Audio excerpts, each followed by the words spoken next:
Ration సరుకుల పంపిణీ కోసం గత ప్రభుత్వం ప్రవేశపెట్టిన మొబైల్ డిస్పెన్సింగ్ యూనిట్ డ్రైవర్లు అయోమయంలో పడ్డారు.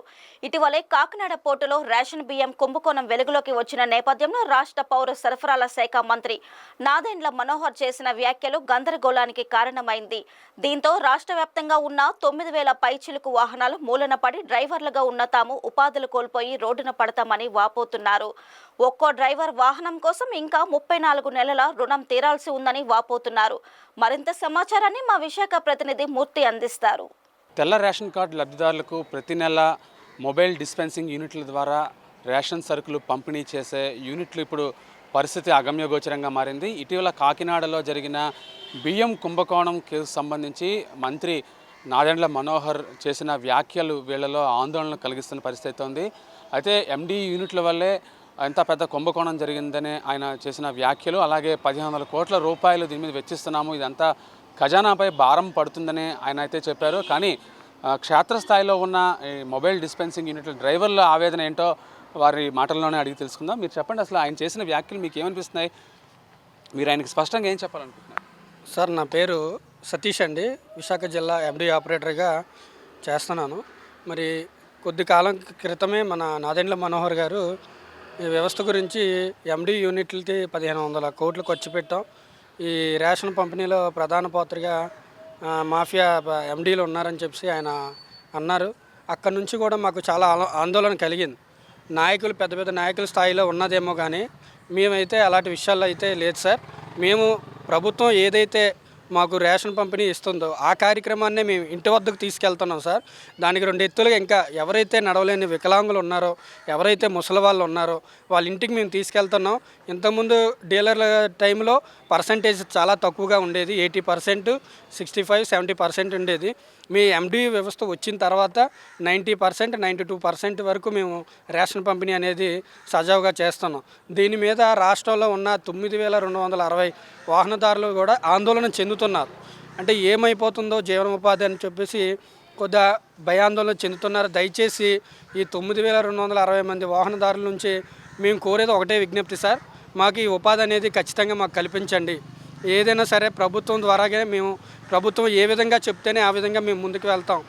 ఏ నాయకులు చెప్పినా సరే ముందుకు వెళ్ళే పరిస్థితిలో మాకు ముందు కూడా లేదు. మాకు ఏమైనా సరే ఇబ్బందులు కలిగినా సరే ప్రభుత్వం దృష్టికే తీసుకెళ్ళాం కానీ, అధికారుల దృష్టికే తీసుకెళ్ళాం కానీ నాయకుల దృష్టికి తీసుకెళ్ళలేదు. దయచేసి ఈ ఉద్యోగ భద్రత మాకు కల్పించి, ఉపాధి భద్రత మాకు కల్పించండి. ఈ వ్యవస్థను ముందుకు తీసుకెళ్ళాలని మా రేషన్ ఎండిల నుంచి కూడా ప్రతి ఒక్కరూ కూడా మీకు విన్నవించుకుంటున్నాం సార్. ఒక్కొక్క బండి మీద ఇంకా లోన్ చెల్లించాల్సిన పరిస్థితి ఉంది. బహుశా 34 నెలలు అనుకుంటాను. ఇంకా మిమ్మల్ని తొలగిస్తే అసలు ముందు ఎలాగా సార్? 34 నెలలు మాకు ఇంకా వాయిదాలు చెల్లించాల్సిన పరిస్థితి ఉంది. ఒక్కొక్క వాహనదారుడికి వచ్చి 9,000 చిల్లర కట్టాలి సార్. మరి ఇది తొలగించాల్సిన పరిస్థితి వస్తే మేము చాలా ఇబ్బంది పడాల్సిన పరిస్థితి కూడా ఉంటుంది. దాని మీద కూడా మీరు పూర్తిగా అవగాహన తీసుకోండి. ఇందులో కూడా ఎస్సీ, ఎస్టీ, బీసీ, మైనారిటీ కుటుంబాలే ఉన్నాయి. చాలా పేదవారు సార్, చాలా పేదవారు ఉన్నారు సార్. ఇందులోని ప్రతి ఒక్కరు కూడా వాళ్ళందరికీ కూడా చాలా నష్టం కలిగించే విధంగా ఉంటుంది.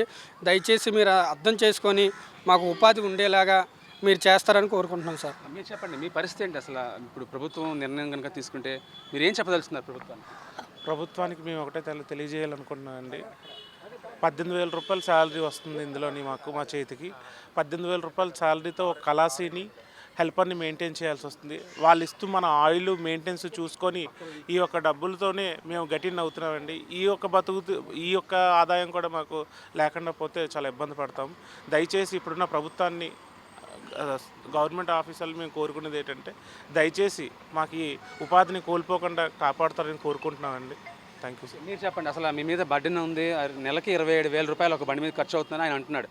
మీరేం చెప్పదలుచున్నారు? అంటే ఇప్పుడు గవర్నమెంట్ 7 లక్షల ఉద్యోగాలు అన్నారండి. ఇప్పుడు ఆ 7 లక్షల ఉద్యోగాలు కాకుండా ఉన్న ఉద్యోగాలు తీసేస్తున్నారు. అవి తీసేస్తే మేము రోడ్డును పడతాం.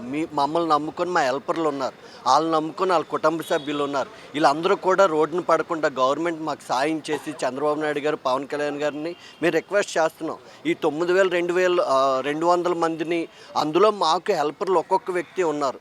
అంటే 9,200 డబుల్ మళ్ళీ 9,200 ఈ 7 లక్షల ఉద్యోగాలు వేస్తాం అన్నందుకు మాకు వీళ్ళు ఉపాధి కల్పిస్తే వీళ్ళందరం కూడా మేము గవర్నమెంట్ని నమ్ముకొని గవర్నమెంట్ సహాయం పొందుతూ ఈరోజు జనాలకు మేము రేషన్ అందిస్తున్నాం. ఉదయం 6 నుంచి మధ్యాహ్నం 2 వరకు, మళ్ళీ సాయంత్రం 5 నుంచి రాత్రి 9 వరకు మేము పనిచేస్తున్నాం. డీలర్లు అయితే ఈ టైంలో ఎవరు కూడా రేషన్ ఇవ్వరు. వాళ్ళు కొంత టైం పెడతారు. ఆ టైంలో జనాలు అందరూ ఆ డిపో దగ్గర వెయిట్ చేయాలి. మేము ప్రతి సందులోకి వెళ్ళి ప్రతి వ్యక్తికి కూడా మేము బియ్యం అందేలా చేస్తున్నాం.